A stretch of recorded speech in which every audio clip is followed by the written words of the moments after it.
तो अब CHF में देखो क्या क्या चीजें हमें देखनी होती है, मैं बताता हूँ। CHF होती है बहुत छोटे एसएल के साथ में बड़ी ट्रेड को उठाना, जिसमें हम 5 से 10 गुना टारगेट देखें। ठीक है। CHF के लिए अपने को 3 चीजें चाहिए होती है, क्लाइमेक्स कैंडल यानी कि C, H के लिए हैमर, और F के लिए फीबो। ठीक है, ये फीबो, ये हैमर और ये क्लाइमेक्स कैंडल, अगर ये तीनों मिलेंगी तो CHF ब्रेकेट स्केल्पिंग। अब ये ब्रेकेट का कॉन्सेप्ट अलग है। ब्रेकेट का मतलब होता है कि अपने को मार्केट में कंजूस बनना पड़ेगा। कंजूस का मतलब मैं मार्केट को कुछ भी देना नहीं चाहता, मैं मार्केट से बस लेना चाहता हूँ। देने के लिए मेरे पास ये स्पेस होगा, लेने के लिए मेरे पास ये स्पेस होगा। मार्केट अगर मेरे से लेके जाएगा तो सिर्फ मैं इतना ही दूंगा, फिर लेके चला जाएगा, फिर चाहे वो कहीं भी जाए। यानी कि मार्केट में सिर्फ हमें कंजूस बनना है, और कंजूस बनने के लिए मार्केट को देने के लिए हमारे पास कुछ भी नहीं है हमारी झोली में, बस इतना सा है। लेने के लिए हम तैयार हैं, मार्केट कितना भी दे तभी हम कमा पाएंगे अच्छे से। तो इसका मतलब हमें स्केल्पिंग करनी है, लेकिन स्केल्पिंग भी बड़ी स्केल्पिंग करनी है, जिसमें अपना रिस्क और रिवार्ड जो होता है, वो रिस्क होगा 1 रुपया तो कम से कम रिवार्ड 5 रुपये से 10 रुपये या 15 रुपये रहेगा। हम बहुत अच्छे रिस्क रिवार्ड की ट्रेडों की बात कर रहे हैं। और जब ये ट्रेडें बात कर रहे हैं तो ये एक्सट्रीम ग्रीड में ली जाएंगी। देखो मैं एक सेकंड ये यहाँ बता देता हूँ आपको, खाली पेज के ऊपर, जहां समझ में ना आए तो पूछ सकते हो। दारा तेरे लिए नया है ये कॉन्सेप्ट बिल्कुल ही। मतलब मार्केट में अगर हम बिल्कुल एंटी खेल रहे हैं, मार्केट ऐसे जा रहा है हम ऐसे खेल रहे हैं, मार्केट ऐसे जा रहा है ऐसे खेल रहे हैं, ये ऐसी वाली विधि है, यानी कि काफी डेंजर। तो डेंजर तो है, लेकिन हम इसको कैसे ट्रीट करेंगे? मार्केट ऐसा जा रहा है, मतलब मार्केट के अंदर ग्रीड किस साइड का है? बाइंग का। ठीक है, बाइंग का ग्रीड है। मार्केट इधर जा रहा है, ग्रीड कहाँ का है? सेलर्स को मार्केट कैसा दिख रहा है? सेलिंग का।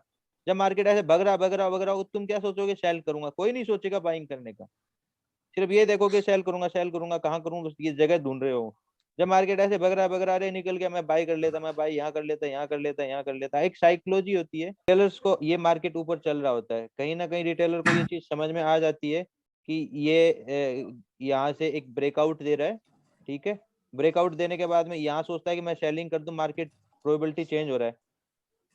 जो हमने शुरुआत में यहाँ सोचा था वहां हम ट्रेड नहीं ले पाए, क्योंकि हमारी सोच वीक थी, हम कॉन्फिडेंट नहीं थे। उसके बाद में रैली निकल गई तो हमने एक रिट्रेसमेंट का वेट किया। रिट्रेसमेंट में हमारे अंदर फियर आया कहीं मार्केट पलट ना जाए, क्योंकि ये लेवल तोड़ा था। उसके बाद में जैसे ब्रेकआउट दिया हमने सोचा कि रैली निकल चुकी है। उसके बाद में यहाँ के लगभग हमने सोचा कि मैं सारे दूर तक सही एनालाइज लेके आ रहा था।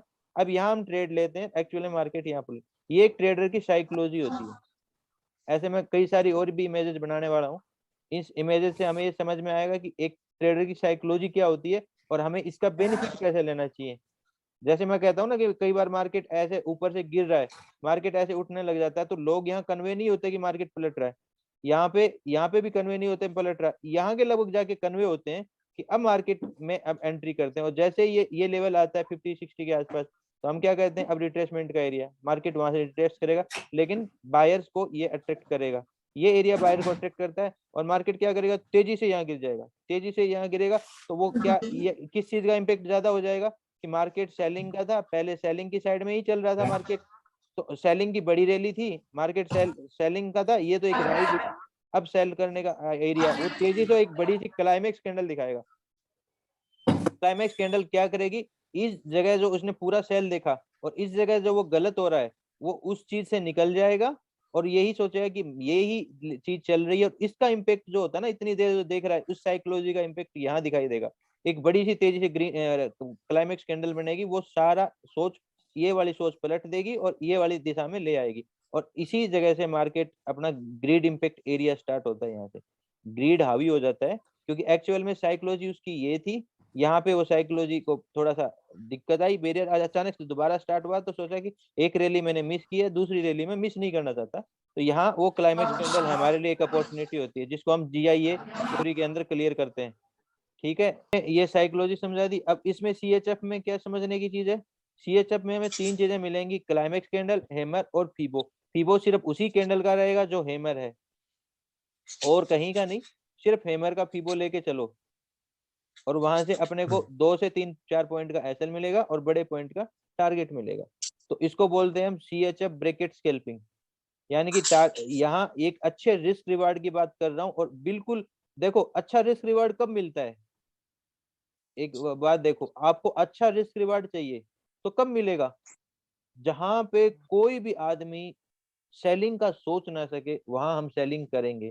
तो अपने को मतलब जहां कोई रिटेलर फंसने की कोशिश भी ना करे, वहां पे हम अपना एंट्री डाल रहे हैं, यानी कि हम हमारी साइड मार्केट का मूव होने का चांसेस ज्यादा हो जाएगा। क्यों हो जाएगा, क्योंकि देखो जहां मैक्सिमम लोग बैठे होंगे ना रिटेलर, जहां जहां सब देख रहे हैं कि मार्केट यहाँ बाई करेगा बाई करेगा बाई करेगा, वहां उनको ट्रेप करेगा। और जहां कोई नहीं होगा ना, वो चीज वहां हो सकती है, संभावनाएं वहां ज्यादा है। तो ऐसे हमें अंधाधुंध तो काम नहीं करना, उसके भी रूल बनाने पड़ेंगे। अगर मार्केट ऊपर जा रहा है और हम नीचे के लिए ट्रेड कर रहे हैं तो हमें रूल तो बनाने पड़ेंगे, क्योंकि मार्केट के अगेंस्ट चल रहे हैं। तो हमें बनना पड़ेगा कंजूस, यानी कि बहुत छोटा एसएल रखना पड़ेगा। और हम कंजूस बन रहे हैं वैसी जगह के ऊपर जहां पे एक्सट्रीम ग्रीड दिया जा रहा है। और उस एरिया पे ग्रीड किसको मिल रहा है, बायर्स को ग्रीड मिल रहा है। बायर्स कह रहा है कि यार ये प्लेस बहुत अच्छा है, मार्केट ले लो ले लो। मार्केट मार्केट जब बड़ी बड़ी कैंडलें बनाता है ना, लोग सोचते हैं यार ऊपर जा तो रहा है, यहाँ मैं भी उलझ के बैठ जाता हूँ, इसके बाद में ऊपर जितना जाएगा मेरा। वो नहीं देखता कि नीचे वापस कितना आ सकता है। तो वो उस क्लाइमेक्स कैंडल में ग्रीडी होता है और वो उसके अंदर एंटर कर जाता है।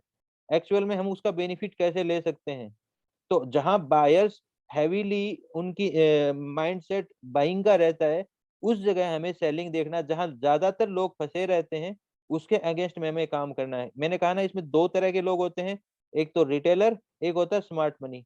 ये हमेशा रोता ही रहता है, पैसा खोता है, ये सिर्फ कुछ नहीं करता, इसके पास कोई स्ट्रेटेजी नहीं है, सिर्फ ये इसको देखता है।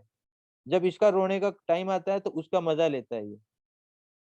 यानी कि ये अपने लैपटॉप पे जो विधियां लगा रहा है ना, जो ट्रेंड लाइन भी वो कुछ भी कर रहा है, तो वो उसमें जब फंसेगा तो वो उसका मजा लेगा। सिर्फ ये इसको ट्रैक करता है और किसी को ट्रैक नहीं करता।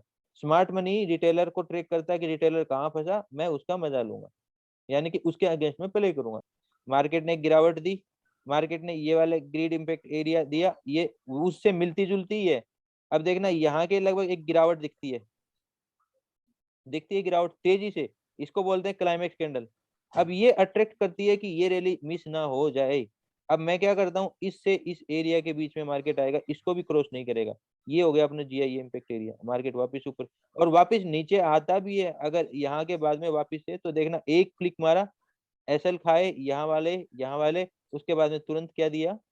अब ये वाली हो गई सीएचएफ। अब सीएचएफ कैसे होगी, तो ये वाली अपनी कैंडल क्या होगी, एक्सट्रीम ग्रिड दे रही है, ये वाली भी एक्सट्रीम ग्रिड दे रही थी, ये वाली सक्सेस नहीं हुई, कोई बात नहीं, अपने एक कैसल खाया, लेकिन इसी ने हैमर दिया और इसका फीबो लगा लो, इसी कैंडल का ये फीबो आ गया यहीं के लगभग। तो यहाँ हम एंट्री करेंगे, एक्सट्रीम ग्रिड है यहाँ पे, छोटा सा एसएल, एसएल यहाँ का रख लो चाहे 5-7 पॉइंट का एसएल आ जाएगा, ठीक है। और ये अपना एरिया कैप्चर करेंगे।